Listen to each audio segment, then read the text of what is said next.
If you feel like you're slipping through the water every time you take a stroke and that your catch and your pull's really ineffective, in this video I'm going to share with you one important distinction and one important way that you can approach your catch and pull that will help you actually move forwards a lot more, take less strokes, and ultimately go faster when you're swimming freestyle.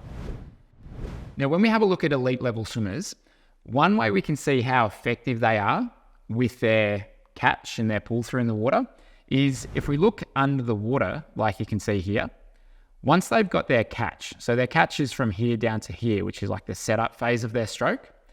Once they've finished it, if we have a look at where their arm is in the water and then where it finishes the stroke, it doesn't move a lot. So if we have a look at where Kia's hand is here, it's about in line with this second green plastic thing on the lane rope. If we go through the stroke and have a look at where she exits the water, we can see there, her hand's there. This is where it was at the start. This is about where it is in the end. Now the camera's moving along with it, so it's not perfect, but it's a rough idea of how much her arm is moving back once she goes through her catch and her exit. Now, what we find with slower swimmers that aren't very effective with this movement is they'll not go from there to there. They'll go almost from here to around about here. So traveling 2 or 3 times further with their arm in the water. Now, what does that mean? Well, that means that rather than their body traveling through the water a lot, their arm is moving, but their body's not moving much. So the concept that I've found to be quite helpful when it comes to thinking about your catch and your press is think about holding your arm in the water here and connecting that up with your body. So let's say rather than being on your side here and thinking that you need to pull your arm back past your hip, that to me just implies that you're going to be moving the arm through, but it's not going to be connecting very well with the body. If you're in this position here and you then rotate onto the other side, naturally your arm is going to exit out past the hip. So you go from here, you're going to rotate onto the other side. Naturally, the arm's going to move past the hip because your body has moved past that point. That's the concept of holding your arm in the water and rotating to the other side and moving past it. And that's how you find like really good swimmers are able to travel really far with each stroke. It's that concept of holding through there. Now, what's the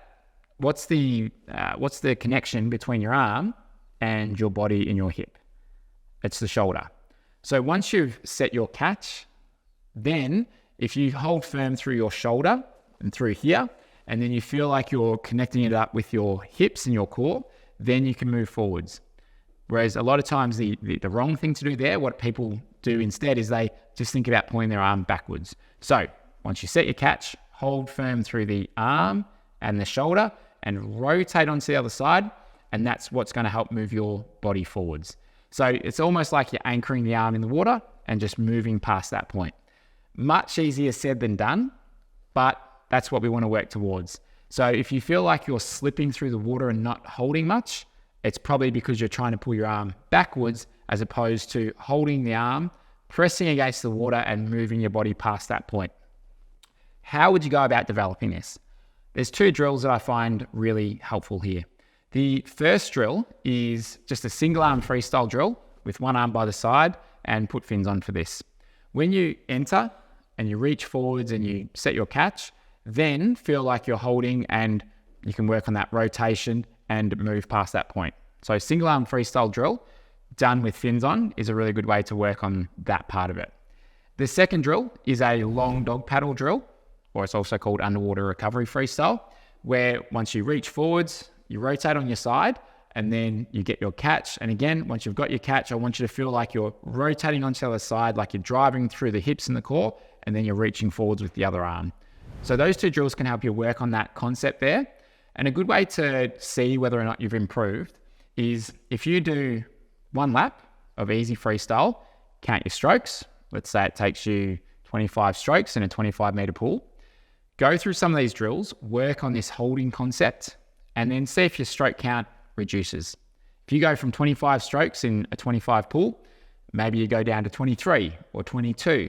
That's a sign that you're actually holding yourself better through there and you're more effective with your catch and your pull. So that's one concept that if you're around that sort of 130 to 145, this is usually a big element of getting to that next stage in your swimming. If you're around the, say, 2 minutes to 220, maybe this is not the right thing to work on. But if you're around that 130 to 145, I think this is a good thing to check in with and work on. Thanks very much for watching. Make sure you hit subscribe and like the video. Share it with someone who you know is looking to improve their swimming. Thanks for watching.